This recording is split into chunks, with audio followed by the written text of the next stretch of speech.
Hello students, myself Vinod Kamble, and today we are going to discuss the question 14 principles of management by Henry Fuyell. पहले हम लोग शुरुआत में देखेंगे कि हेनरी फ्यूल कौन थे और उनके 14 प्रिंसिपल्स कहाँ से आए हैं, उसका इंट्रोडक्टरी पार्ट हम लोग देखेंगे. Now you all can see that Henry Fuyell was born in 1841 and died in 1925, तो उनका वो लाइफ स्पैन था. And very importantly Henry fuel was a French mining engineer, मतलब वो एक फ्रेंच माइनिंग इंजीनियर थे. हेनरी फ्यूल ने बहुत सारे एक्सपेरिमेंट किए, बहुत सारा ऑर्गेनाइजेशन में अपने ऑब्जर्वेशंस किए. उन्होंने देखा कि वर्कर्स का बिहेवियर कैसा है या लेबर और मैनेजमेंट का रिलेशन कैसा है, वर्कर्स की प्रोडक्टिविटी कैसी है, एफिशिएंसी कैसी है, ये सब चीज़ों को उन्होंने ऑब्जर्व करके 14 प्रिंसिपल्स जो है वो डेवलप किए. नाउ ये प्रिंसिपल्स का मतलब क्या होता है, कुछ गाइडलाइंस होती है जो ऑर्गेनाइजेशन ने फॉलो करना चाहिए, जिससे ऑर्गेनाइजेशन के बहुत सारे जो प्रॉब्लम होते हैं वर्कर्स के रिलेटेड हो सकते हैं, प्रोडक्टिविटी के रिलेटेड हो सकते हैं, एफिशिएंसी के रिलेटेड हो सकते हैं, या ऑर्गेनाइजेशन की जो रिलेशनशिप्स है, कॉन्फ्लिक्ट्स है, उसके रिलेटेड जो होता है, ये प्रॉब्लम्स को सॉल्व करने में ये गाइडलाइंस हेल्प करती है अगर ये गाइडलाइन को अच्छे से फॉलो करेंगे तो ये जो प्रिंसिपल्स है वो हेनरी फ्यूल ने बहुत ज्यादा एक्सपेरिमेंट, बहुत सारे ऑब्जर्वेशन अपनी ऑर्गेनाइजेशन में करके उन्होंने ये डेवलप किए हुए हैं. और ये 14 प्रिंसिपल जो है वो उन्होंने अपने फेमस बुक जिसका नाम है जनरल एंड इंडस्ट्रियल एडमिनिस्ट्रेशन, उसके अंदर उन्होंने उसको एक्सप्लेन किया हुआ है. नाउ हेनरी फ्यूल जो है उन्होंने बहुत सारा कंट्रीब्यूशन किया है मैनेजमेंट में, उसके वजह से एक प्रॉपर गाइडलाइंस मिली है हर एक ऑर्गेनाइजेशन को, हाउ दे शुड फंक्शन. उसके वजह से, उनके कंट्रीब्यूशन की वजह से उनको बोला जाता है father of modern management. Now as I told you before कि principles are nothing but these are the guidelines for the organisation for making decisions and taking managerial actions. So ये एक तरीके के गाइडलाइंस है, रूल्स एंड रेगुलेशंस है. किसी भी organisation को कोई भी डिसीजन अगर लेना होगा, वर्कर्स के रिलेटेड हो सकता है या दूसरे कोई भी डिसीजन हो सकते हैं, उसके लिए ये गाइडलाइन प्रोवाइड करते हैं प्रिंसिपल्स. अभी हम लोग क्विकली स्टार्ट करते हैं प्रिंसिपल्स ऑफ मैनेजमेंट. पहला प्रिंसिपल है principle of division of work. Now division of work का मतलब क्या होता है, काम को बांटना.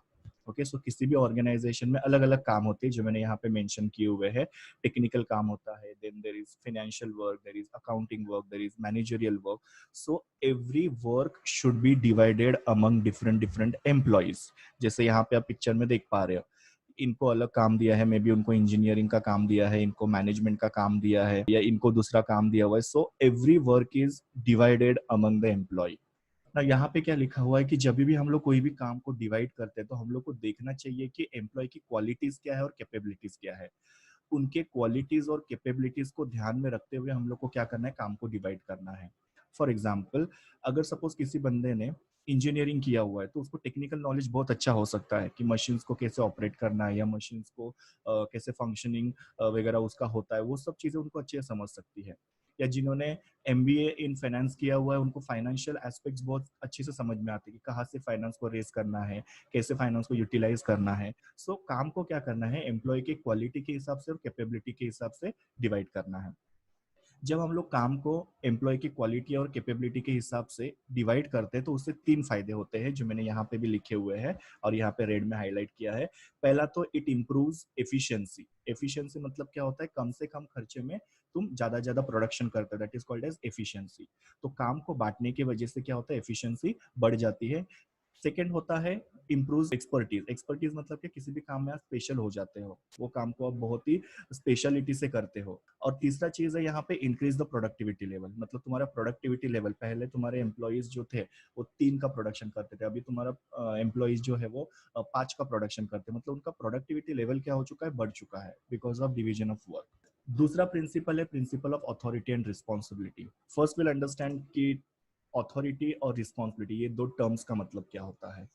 अथॉरिटी का मतलब होता है पावर टू टेक डिसीजन. कोई भी डिसीजन लेने की जो तुम्हारे पास पावर होती है उसको हम लोग बोलते हैं authority.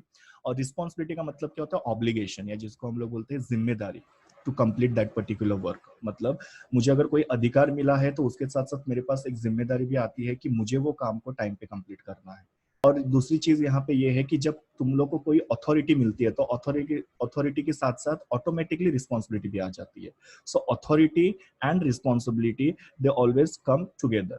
Now here it is written that there should be balance between authority and responsibility. Picture में भी हम लोग देख पा रहे हैं कि अथॉरिटी और रिस्पॉन्सिबिलिटी में क्या होना चाहिए, बैलेंस होना चाहिए। क्यों बैलेंस होना चाहिए, तो मैंने यहाँ पे लिखा हुआ है, अगर हम किसी को बहुत ज्यादा अथॉरिटी देते हैं तो वो अथॉरिटी को वो क्या कर सकता है, मिसयूज कर सकता है। I will give you an example.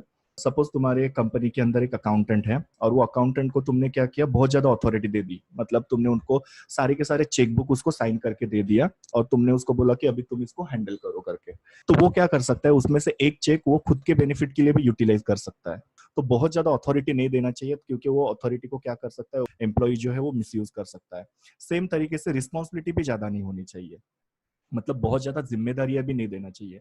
नहीं तो फिर एम्प्लॉय क्या हो जाते हैं, फ्रस्ट्रेट हो जाते हैं, उनको समझ में नहीं आता है, कंफ्यूज हो जाते हैं कि मुझे कौन सा काम करना चाहिए, ये भी काम दिया है वो भी काम दिया है, तो कौन से काम को प्रायोरिटी देना है वो एम्प्लॉय को समझ में नहीं आता है, तो फ्रस्ट्रेट हो जाता है। सो इसके लिए अथॉरिटी और रिस्पॉन्सिबिलिटी के बीच में क्या होना चाहिए, बैलेंस होना चाहिए। थर्ड प्रिंसिपल है principle of discipline. Now discipline का मतलब होता है obey and respect the rules of the organisation. Obey का मतलब फॉलो करना या रिस्पेक्ट करना भी बोल सकते हैं हम लोग। यहाँ पे हम लोग को क्या करना है, हर एक ऑर्गेनाइजेशन के कुछ रूल्स होते हैं, टाइमिंग को लेके रूल्स होते हैं, काम को लेके कुछ रूल्स होते हैं, रिक्रूटमेंट के रूल्स हो सकते हैं, तो अलग अलग टाइप के रूल्स होते हैं और वो रूल्स को एम्प्लॉय को क्या करना है, फॉलो करना है ना। यहाँ पे क्या लिखा है कि हम लोग को सिर्फ रूल्स एंड रेगुलेशन को फॉलो नहीं करना है, तो रूल्स एंड रेगुलेशन के साथ हम लोग को एप्लीकेशन और डेडिकेशन से भी काम करना है।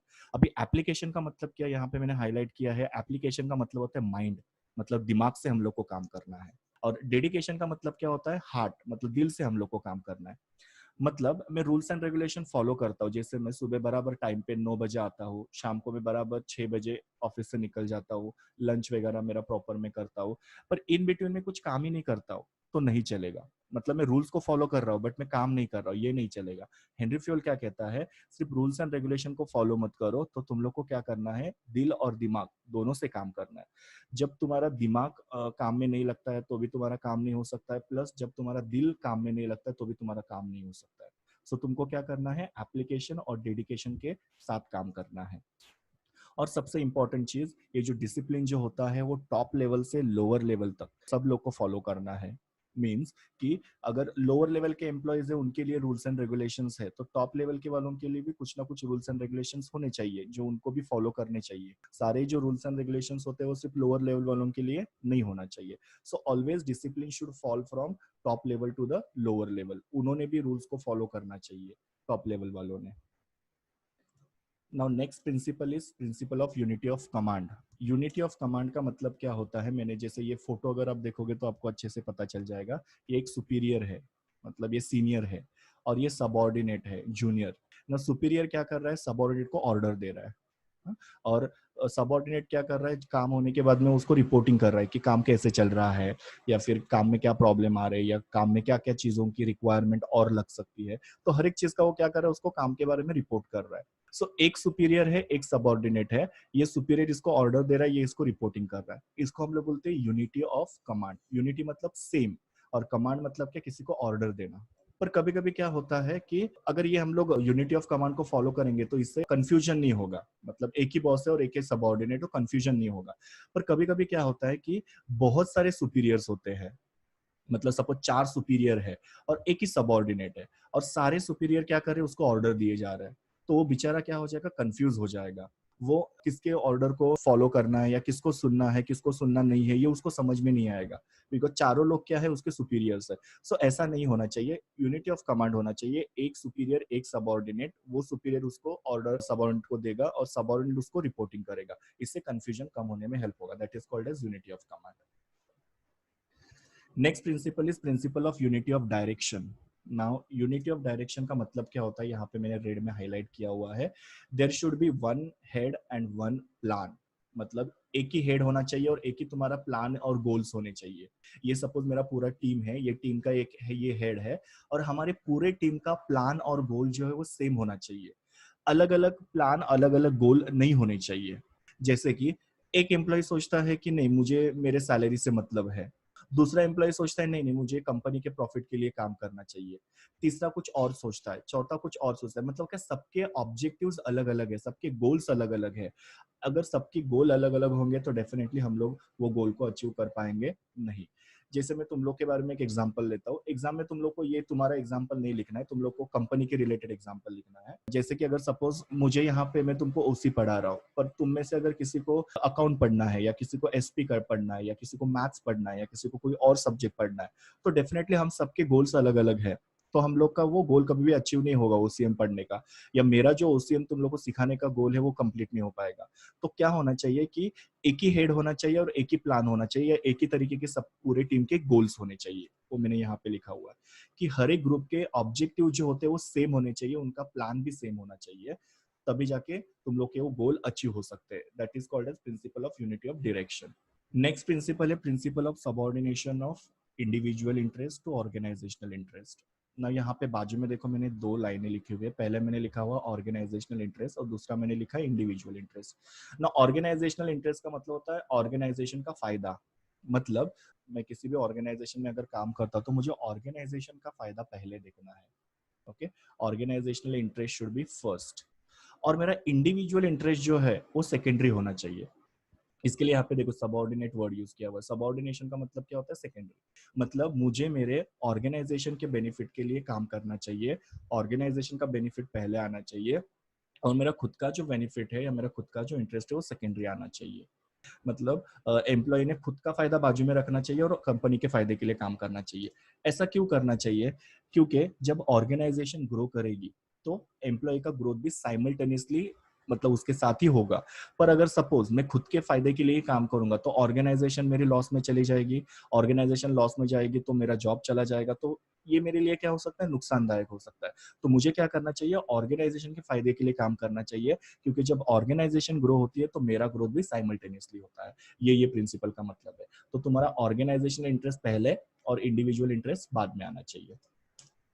Next principle is principle of centralisation. Okay, now centralisation का मतलब क्या होता है? Centralisation is nothing but concentration of power and authority. जैसे यहाँ पे देखो, ये एक अथॉरिटी है, इसके हाथ में सारा पावर है। ओके, और इन लोगों को कुछ भी अगर काम करना है तो इनको क्या करना पड़ता है? इनसे परमिशन लेना पड़ता है। तो ये इनको बताएंगे कि कैसे काम करना है, क्या काम करना है, कितना काम करना है। So the power is concentrated in one hand और फ्यू हैंड्स। एक ही इंसान के हाथ में सारी पावर है, इसको हम लोग बोलते हैं सेंट्रलाइजेशन। अभी जब तुम्हारी ऑर्गेनाइजेशन छोटी होती है, स्मॉल ऑर्गेनाइजेशन होती है, तो सेंट्रलाइजेशन पॉसिबल होता है। मतलब तुम्हारे कंपनी के अंदर 10 लोग काम करते हैं तो तुम सारी पावर अपने पास रख सकते हो। बट जब तुम्हारे पास 100 एम्प्लॉयज होते हैं, बड़ी तुम्हारी ऑर्गेनाइजेशन होती है, तभी सेंट्रलाइजेशन पॉसिबल नहीं हो सकता, तभी तुमको डिसेंट्रलाइजेशन करना पड़ेगा। डिसेंट्रलाइजेशन का मतलब क्या होता है कि तुम लोग अलग अलग लोगों को पावर दोगे और वो अलग अलग लोग क्या करेंगे? अपना अपना डिसीजन खुद से ले सकते हैं। सो उसको हम लोग बोलते हैं decentralisation, that everybody can take their own decision और you are giving them power to take their own decision. तो यहाँ पे क्या होना चाहिए? सेंट्रलाइजेशन और डिसेंट्रलाइजेशन के बीच में प्रॉपर बैलेंस होना चाहिए। मतलब कि अगर सपोज कोई भी इंपॉर्टेंट मैटर है, कोई भी अर्जेंट मैटर है, जैसे कि तुम्हारा सेल बहुत कम हो रहा है, तुम्हारे वर्कर्स स्ट्राइक पे चले गए, पूरा प्रोडक्शन तुम्हारा रुक गया है, प्रॉफिट तुम्हारा एकदम डिक्लाइन हो रहा है, ऐसे सारे मैटर्स के लिए सेंट्रलाइजेशन होना जरूरी है। एक इंसान उसमें क्या करेगा? डिसीजन लेगा और फिर वो सबको फॉलो करना पड़ेगा। पर अगर पेटी इशू है, पेटी मतलब छोटा सा इशू है, तो उसके लिए तुम लोग डिसेंट्रलाइज कर सकते हो, अपने लेवल पे तुम क्या कर सकते हो? उसको सॉल्व कर सकते हो, सॉर्ट आउट कर सकते हो। सो सेंट्रलाइजेशन और डिसेंट्रलाइजेशन दोनों में प्रॉपर बैलेंस होना चाहिए। कंप्लीटली सेंट्रलाइजेशन या कंप्लीटली डिसेंट्रलाइजेशन ऐसे नहीं होना चाहिए। ओके, अर्जेंट मैटर है तो सेंट्रलाइजेशन, पेटी इशू है या छोटा सा प्रॉब्लम है तो डिसेंट्रलाइजेशन यूज कर सकते हो। That is principle of centralisation. Next is principle of remuneration. Now remuneration का मतलब हम लोग को पता है कि जो हम लोग वर्कर्स को सैलरी या वेजेस जो पे करते हैं उसको हम लोग बोलते हैं रेम्यूनरेशन। अब ये रेम्यूनरेशन कैसा होना चाहिए? तो फेयर और टाइमली होना चाहिए। इसका मतलब कि हम लोग को एम्प्लॉय को फेयर रेम्यूनरेशन देना चाहिए। जैसे कि अगर सपोज एक पर्टिकुलर जॉब है, जैसे अकाउंटेंट का जॉब है, उसके लिए मार्केट में 30,000 रुपये सैलरी मिलती है, तो मुझे भी मेरे एम्प्लॉयज को क्या करना चाहिए? उतना सैलरी पे करना चाहिए, 30,000 या उसके आसपास सैलरी पे करना चाहिए। अगर सपोज मैं मेरे एम्प्लॉय को सिर्फ 10,000 पे कर रहा हूँ तो मैं क्या कर रहा हूँ? अनफेयर अमाउंट उनको पे कर रहा हूँ या अनफेयर रेम्यूनरेशन उनको मैं पे कर रहा हूँ। ऐसा नहीं होना चाहिए, एम्प्लॉयज को फेयर रेम्यूनरेशन पे करना चाहिए।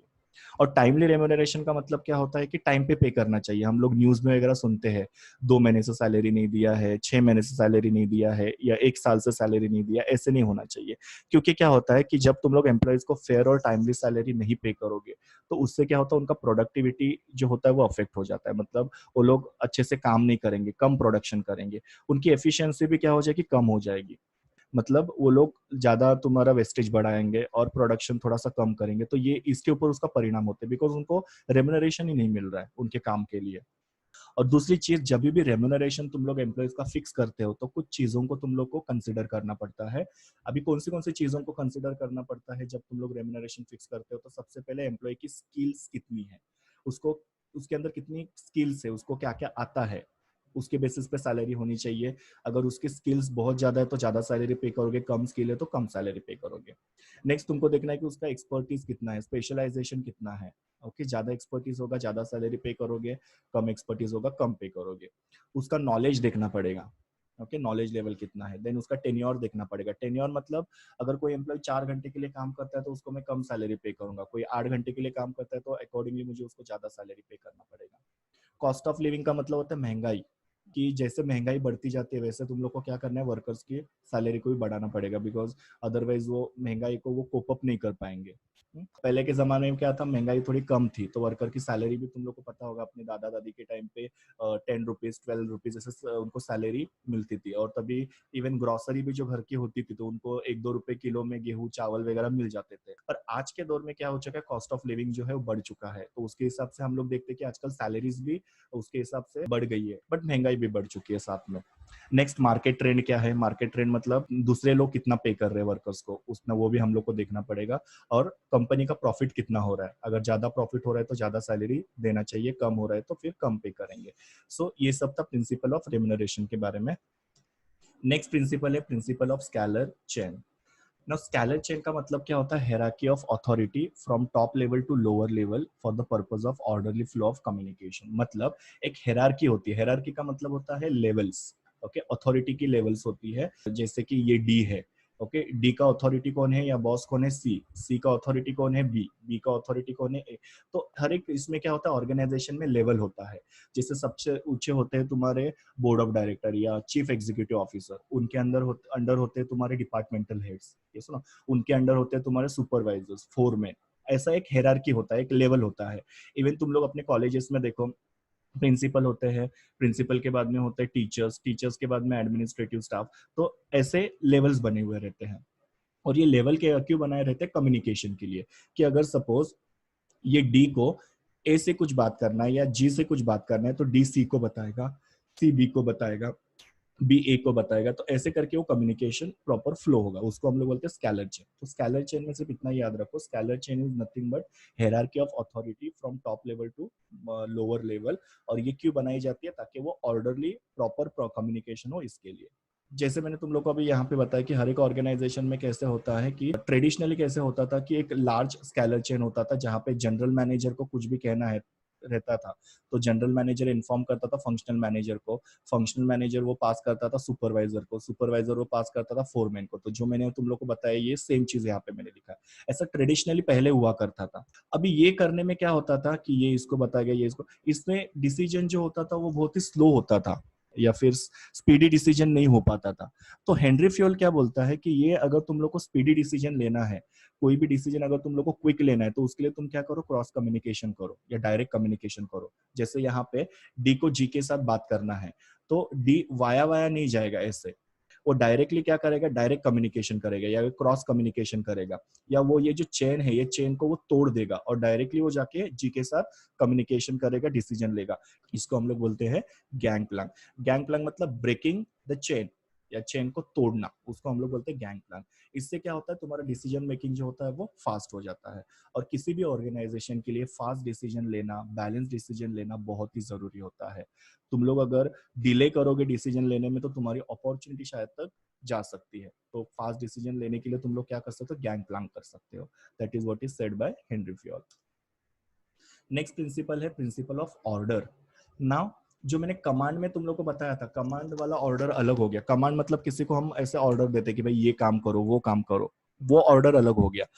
ये ऑर्डर अलग है। ये ऑर्डर का मतलब क्या होता है, हर एक चीज जो होती है वो अपने अपने जगह पे होनी चाहिए, उसको हम लोग बोलते हैं ऑर्डर। यहाँ पे भी देखो एक छोटा सा एग्जांपल मैंने दिया हुआ है। पहले इसमें सब ऑर्डर में दिख रहा है 1 2 3 4 5 6। सेकंड इसमें देखो थोड़ा सा वो ऑर्डर में नहीं है, 1 यहाँ पे है, 2 यहाँ पे, या फिर 4 पहले है, 2 दूसरा है, 1 यहाँ पे। So things are not at their place, तो ऑर्डर नहीं है बिल्कुल भी यहाँ पे।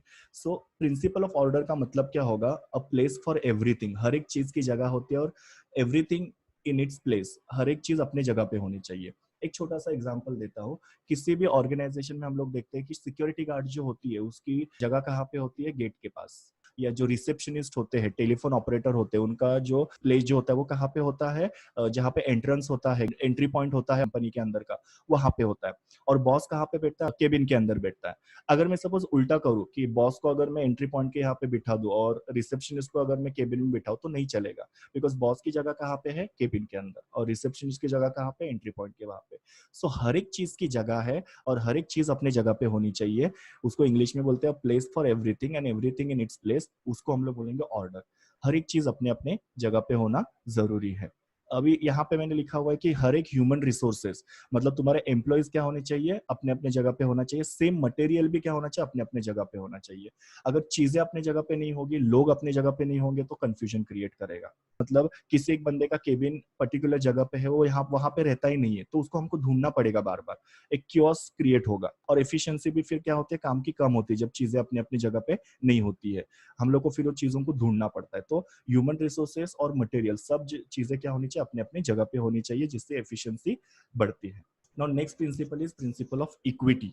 नाउ इक्विटी का मतलब क्या होता है, सबको हम लोग को इक्वल ट्रीटमेंट देना है। मैंने देखो यहाँ पे लिखा हुआ है इक्वल ट्रीटमेंट। अभी इक्वल ट्रीटमेंट की जरूरत कब होती है, जब काम को डिवाइड किया जाता है। नाउ काम को डिवाइड करते समय मतलब कैसे होता है कि मेरा जिसके साथ जमता है उसको मैं कम काम दूंगा, जिसके साथ मेरा नहीं जमता है उसको मैं ज्यादा काम दूंगा। काम डिवाइड करते समय कभी कभी पार्शियलिटी हो सकती है, इक्वल ट्रीटमेंट नहीं हो सकती है, तो वो नहीं होना चाहिए, ऐसा हेनरी फ्यूल बोलते हैं। दूसरा डेलीगेशन ऑफ अथॉरिटी, मेरा जिसके साथ जमता है उसको मैंने ज्यादा पावर दे दी, जिसके साथ नहीं जमता है उसको मैंने कम पावर दे दी। सो उसमें भी पार्शियलिटी होने के चांसेस होते हैं, तो हेनरी फ्यूल बोलता है उसमें पार्शियलिटी नहीं होनी चाहिए, इक्विटी होनी चाहिए, इक्वल ट्रीटमेंट होनी चाहिए। डिसाइडिंग मॉनिटरी टर्म्स, मतलब जब सैलरी, बोनस, इंसेंटिव वगैरह एम्प्लॉय के डिसाइड किए जाते हैं, उसमें भी पार्शियलिटी हो सकती है। जिसके साथ अच्छा जमता है उसको ज्यादा सैलरी दोगे, जिसके साथ तुम जेल नहीं हो पाते उसको कम सैलरी दोगे। और किस में हो सकता है पार्शियलिटी, प्रमोशन के टाइम पे, जिसके साथ जम रहा है उसको प्रमोशन दोगे, हायर लेवल पे प्रमोट करोगे, जिसके साथ नहीं जमता है उसको तुम प्रमोशन नहीं दोगे, या उसका प्रमोशन अटका के रखोगे। सो ये सब चीजों के टाइम पे इक्विटी या इक्वल ट्रीटमेंट होना बहुत जरूरी है सबऑर्डिनेट्स के साथ, ऐसा हेनरी फ्यूल बोलते हैं। अभी जब इक्विटी होगा ऑर्गेनाइजेशन के अंदर, सबको इक्वल ट्रीटमेंट मिलेगा, तभी क्या होता है, तभी कॉन्फ्लिक्ट्स कम होंगे। क्योंकि तुम लोग जो डिजर्विंग एम्प्लॉय है उनको तुम क्या करे, वो चीज दे रहे हो उनको, सही तरीके से काम दे रहे हो, अथॉरिटी दे रहे हो उनको, सैलरी वगैरह दे रहे हो, तो यहाँ पे कॉन्फ्लिक्ट होने के चांसेस जो होते हैं वो कम होते हैं। तो हेनरी फ्यूल यही बोलता है कि डिस्क्रिमिनेशन नहीं होना चाहिए एम्प्लॉयज के बीच में, इक्वल ट्रीटमेंट मिलना चाहिए, जिससे कॉन्फ्लिक्ट कम होंगे। Next is principle of stability of tenure. Now stability of tenure का मतलब होता है जॉब सिक्योरिटी। ओके, यहाँ पे ऑलरेडी मैंने वो हाईलाइट किया है कि जब भी एम्प्लॉय जब ऑर्गेनाइजेशन को ज्वाइन करता है, तो हम लोग को उसको अश्योरेंस देना है, उसको अश्योर करना है, उसको गारंटी देना है कि आपको इस ऑर्गेनाइजेशन में जॉब सिक्योरिटी मिलेगी अगर आप अच्छे से परफॉर्म करोगे तो। क्योंकि क्या होता है कि जब आप एम्प्लॉय को ज्यादा समय तक टेम्पररी रखते हैं, तो उनको ऐसे लगता है कि मैं ये ऑर्गेनाइजेशन का हिस्सा नहीं हूँ, या फिर मेरे लिए ऑर्गेनाइजेशन केयर नहीं करती है, और कभी भी मुझे जॉब से निकाला जा सकता है, ये डर एम्प्लॉय के मन में रहता है। तो जितना जल्दी हो सके उतना एम्प्लॉय को क्या करना चाहिए, परमानेंट करना चाहिए। जब तुम एम्प्लॉय को परमानेंट करते हो तो उनके अंदर एक सेंस ऑफ बिलोंगिंगनेस आ जाता है। यहाँ पे मैंने लिखा है सेंस ऑफ बिलोंगिंगनेस का मतलब क्या होता है, I am a part of this organisation, मैं ये कंपनी का एक हिस्सा हूँ, ऐसे उनको लगता है। सो एम्प्लॉय को हो सके उतना जॉब सिक्योरिटी दो, परमानेंट जॉब दो, जिससे उनके अंदर सेंस ऑफ बिलोंगिंगनेस आएगा। अभी इनसिक्योरिटी अगर जॉब की रहेगी एम्प्लॉयज के बीच में, तो एम्प्लॉयज क्या करेंगे, उनकी एफिशिएंसी एक तो कम हो जाएगी।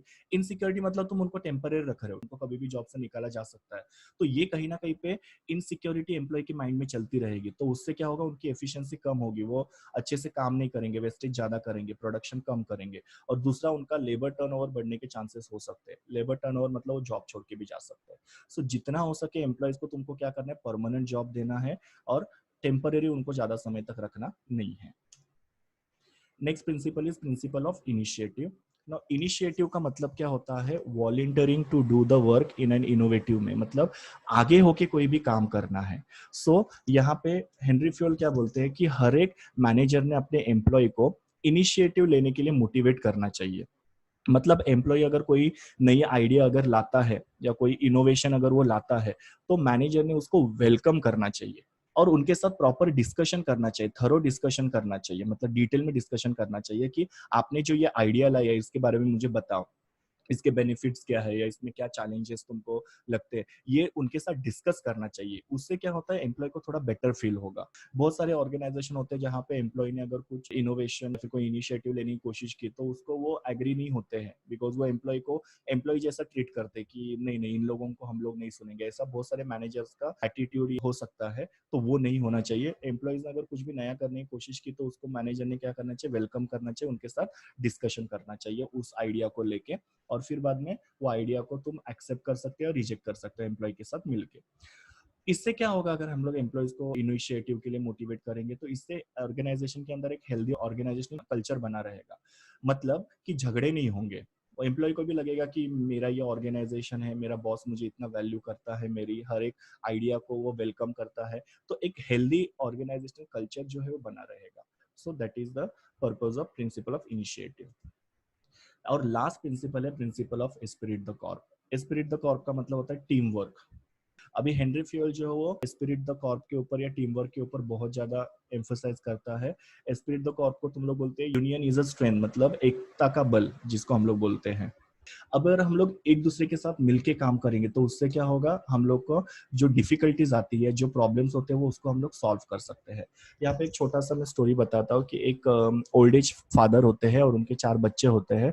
बच्चे बिल्कुल भी एक दूसरे के साथ अच्छे से नहीं होते, झगड़े करते रहते हैं, उनको एक दूसरे के ऊपर ट्रस्ट नहीं दिखाते। तो पापा क्या सोचते हैं कि मैं इन बच्चों को एक सबक सिखाऊंगा। तो वो क्या करता है, हर एक लड़के को एक एक लकड़ी देते हैं और उनको बोलते हैं आप इसको तोड़ के दिखाओ। तो बच्चे उसको इजीली तोड़ जाते हैं। फिर वो क्या करते हैं, उनको एक बंच ऑफ लकड़ीज देते हैं, मतलब लकड़ी का पूरा ऐसे गट्ठा एक दे देते हैं उनको और बोलते हैं अभी इसको तोड़ो। तो ऑब्वियसली वो गट्ठा तोड़ना उनके बच्चों के लिए बहुत मुश्किल होता है। तो पापा उनको समझाते हैं कि अगर तुम अकेले अकेले रहोगे तो तुम लोग को प्रॉब्लम हो सकता है या तुमको डिफिकल्टीज फेस करनी पड़ेगी, पर अगर तुम लोग इकट्ठा हो जाओगे तो कोई भी तुमको प्रॉब्लम क्रिएट नहीं कर सकता है या तुम्हारे लिए कोई भी डिफिकल्टीज नहीं आ सकती है। तो एक दूसरे के साथ हम लोग को मिलके काम करना चाहिए, वही हेनरी फ्यूल भी यहाँ पे कहते हैं। सो हर एक लीडर ने क्या करना चाहिए, अपने ऑर्गेनाइजेशन के अंदर टीम वर्क को एनकरेज करना चाहिए, क्योंकि जब तुम टीम में काम करोगे तो अपने ऑर्गेनाइजेशनल गोल जो है वो इजिली अचीव कर पाओगे। अगर तुम अकेले अकेले काम करोगे तो डेफिनेटली तुम्हारे ऑर्गेनाइजेशन के गोल जो है वो कभी भी अचीव होंगे नहीं। अभी ये यहाँ पे 14 प्रिंसिपल्स हमारे खत्म होते हैं। Thank you students.